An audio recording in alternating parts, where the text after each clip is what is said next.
নমস্কার বন্ধুরা, my life my ওয়ের একটা নতুন ব্লগে আপনাদেরকে আমি জানাই অনেক অনেক স্বাগত। আজ অনেক দিন পরে একটা ব্লগ নিয়ে এসেছি আপনাদের জন্য। আশা করি আপনারা সবাই খুব ভালো আছেন। আমিও খুব ভালো আছি। বিগত ব্লগের থেকে এই ব্লগে আমার জীবনটা কিন্তু একবারই পাল্টে গেছে, বলতে পারেন একবারে 180 ডিগ্রি টার্ন নিয়ে নিয়েছে। আপনাদের সেই চেনা জানা ঘরের মেয়েটা আজ নিজস্ব চাকরির সূত্রে চলে এসেছে অনেকটা দূর, বাড়ির থেকে অনেক দূরে, বালুরঘাটে। হ্যাঁ, এখানে আমি একটা স্কুলে পড়াই এবং সেই সূত্রে এখানে বিগত কিছু মাস ধরে আমি এখানে আছি। আর 5 জনের মতো একটা স্বাভাবিক জীবন আমি কাটাচ্ছিলাম, কিন্তু কোথাও না কোথাও একটা নিজের পায়ে দাঁড়ানোর ইচ্ছে ছিলই বরাবর। এবং বাচ্চারা ছোট ছিল বলে সেভাবে খুব একটা সুযোগও পাইনি এবং চেষ্টাও করতে পারিনি। তো বিগত কিছু মাস ধরে একটু চেষ্টা করেছিলাম এবং তার জন্যই নানান ধরনের পরীক্ষার প্রিপারেশন এবং সব কিছু মিলিয়েই আমি ব্লগিং একদমই করতে পারিনি, একদমই বন্ধ হয়ে গেছিলো। এবং আশা করি সেজন্য আপনারা রাগ করে নেই, আপনাদের কাছে আজকে একটা নতুন ব্লগ নিয়ে চলে এসেছি এবং দেখে বুঝতেই পাচ্ছেন যে কোথাও একটা যাচ্ছি। কোথায় যাচ্ছি সেটা তো বুঝতে পারবেনই যখন জায়গাটাতে পৌঁছে যাব।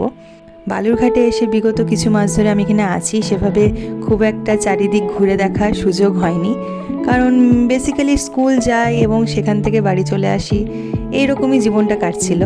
তো এখানে সবার মুখে শুনি যে বল্লা মায়ের এখানে বিখ্যাত পুজো হয়। আপনারা হয়তো নামটা শুনে যারা পরিচিত তারা তো চিনে গেছেনই, এবং যারা জানেন না তারা আজকে দেখে নিন।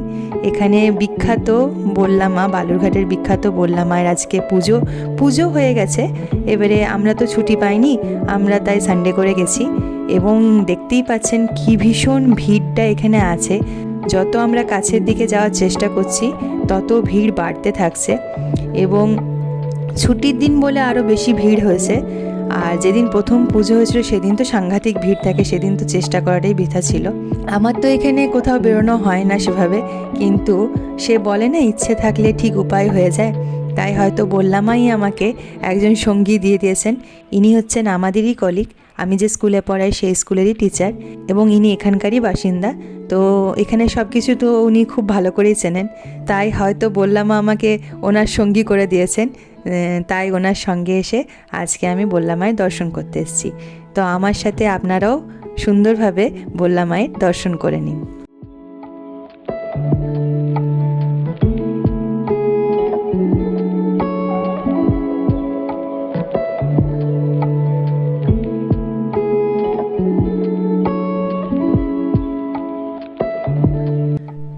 ওখানে এরকম অনেকজনই ছিল যারা মাথায় তিলক বানিয়ে দিচ্ছিল।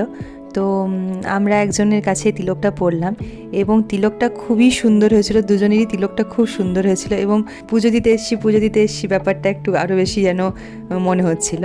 তো ভিড়ের মধ্যে আমরা যাব কী করে সেটা নিয়ে তো বেশ চিন্তিত ছিলাম। এই দেখুন, এখানে আমরা পুজোর জন্য প্রসাদ কিনে নিচ্ছি। এখানে এইরকমভাবেই পুজোর জন্য প্রসাদ কেনা হয় এবং এভাবেই ওনারা সাজিয়ে দেন। আর এই শোলার ফুলগুলো ওখানে মন্দিরে গিয়ে বাঁধতে হয়। তো যেখানে যে মন্দিরে যেরকম নিয়ম সেটা তো মানতেই হয় এবং সেই নিয়মটা মেনেই আনন্দটা উপভোগ করা যায়।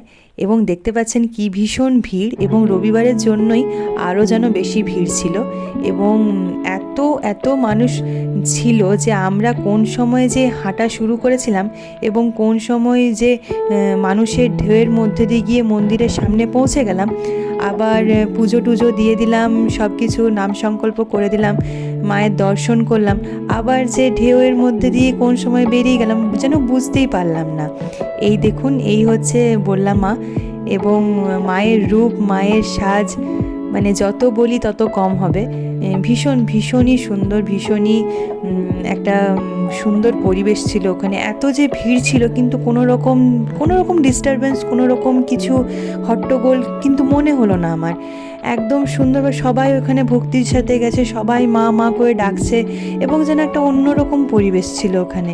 এবং যেন মনে হচ্ছিল যে কিছু যদি আমি চাই, কিছু যদি আমি ভাবি মনে মনে এখানে এসে, তো যেন সেটা পূরণ হবেই হবে। আমি যেরকম আশা নিয়ে গেছিলাম সেরকম আশা তো সবাই নিয়ে গেছিল এবং যেন মা সবারই মনস্কামনা পূরণ করেন এবং যেন মা সবাইকেই সুস্থ রাখেন।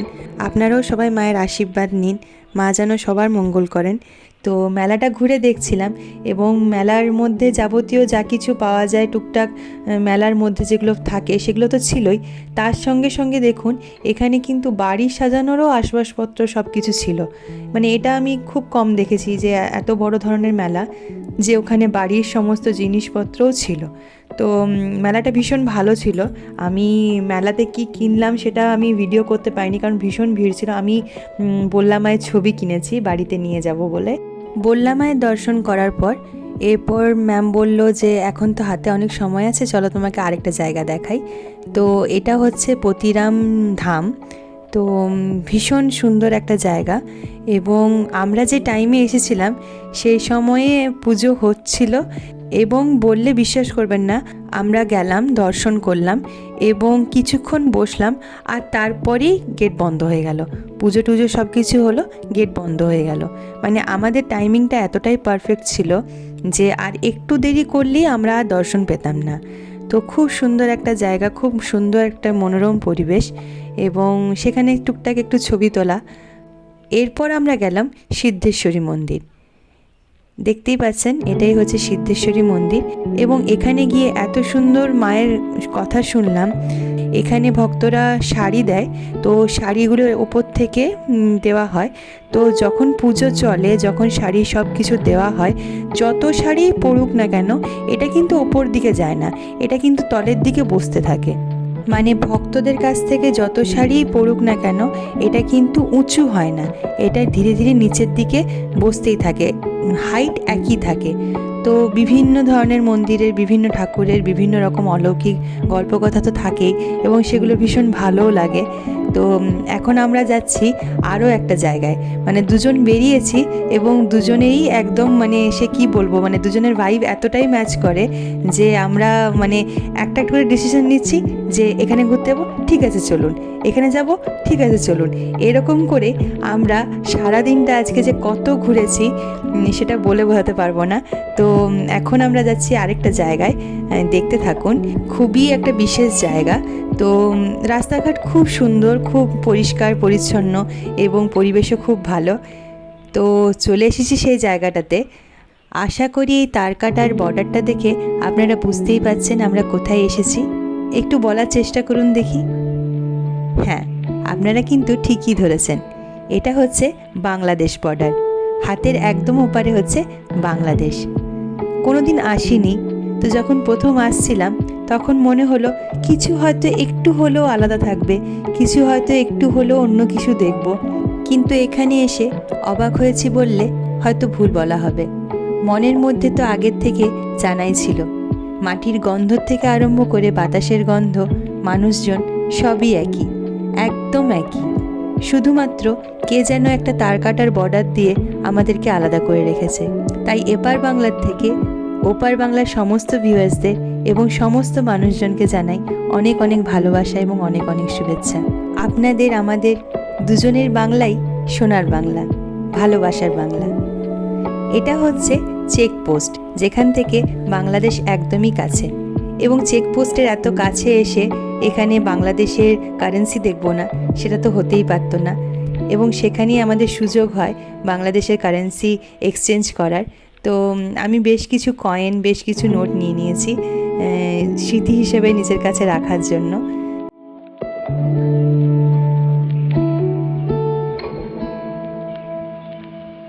এখানেও বেশ কিছু ছবি তোলা।